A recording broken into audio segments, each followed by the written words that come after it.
Doctor, what are the diagnoses, how we can diagnose this one, and how we can treat this one? So, a simple way of diagnosing ITP is actually getting to know what is the platelet count. That is called complete blood count, where we look at what are the counts at. So, what is our hemoglobin, what is the platelet count, what is the WBC count, and also a test called peripheral smear, where we look at the blood under the microscope and assess for what are all the different variations in our blood picture. Do all the cells look okay? In ITP, we see large size platelets, so that is actually a very corroborative evidence that this is ITP. Apart from this, a lot of the other part of diagnosis is actually where we rule out other disorders or other diseases. There should be no production issues of the platelets. There should be no medications that is causing the platelet counts to go down. There should be no illness. So if the patient has a very high fever or a viral infection, usually that can cause low platelets as well, but then we don't call it ITP. So there are different things that we need to rule out before we say that a patient with low platelet count is actually ITP. One of the tests we do to help in diagnosis of ITP is called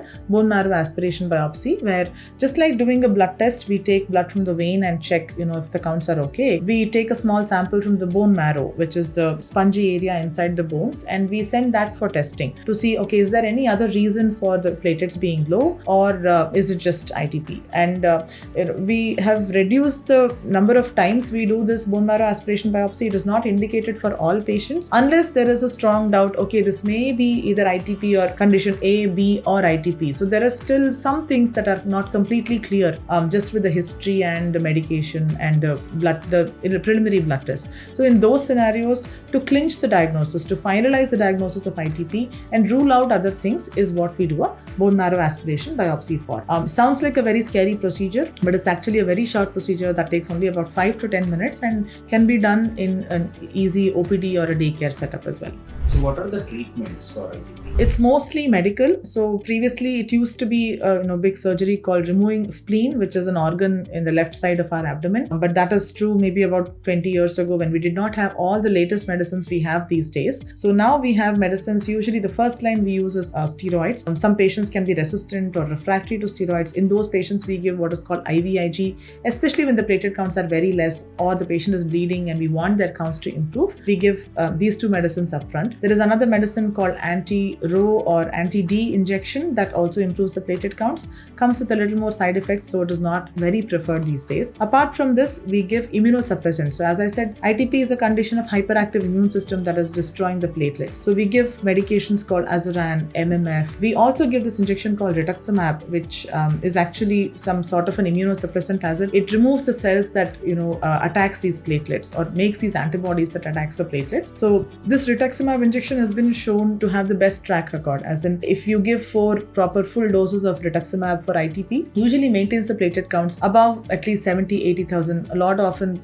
more than 1 or 1.5 lakhs for a longer duration of time, almost up to 2 years. But rituximab should not be given by anybody and everybody because rituximab comes with its own side effects. It's a medicine that can cause reactions. So it has to be, judged or appropriately diagnosed, and then the patient has to be considered fit to receive rituximab, failing which it can also cause a lot of side effects in the longer run. And in the end, recently we've had these 2 medications available, which was mostly available in the West, but we have this medicine called romiplastim and L-Trombopag. Romiplastim is an injectable form of the medicine which increases platelet counts in the bone marrow, and L-Trombopag is another medicine which is in the form of a tablet that also helps improve platelet counts and bring it up to desirable levels. And these medicines can be used in the longer run, but again that judgment has to be made by a specialist because again they both come with some of their own side effects, and only those patients who can tolerate those side effects or are not going to be affected severely should be started on those medications. Last but not the least, surgery, which was one of the highest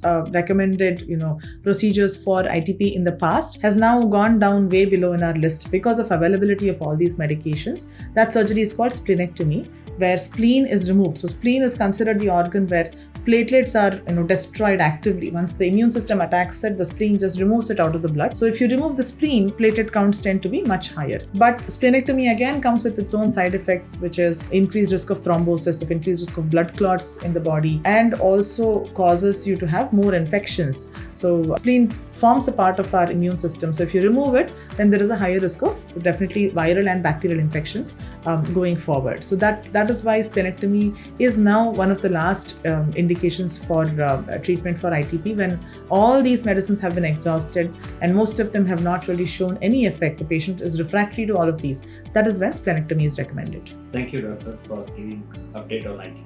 Thank you.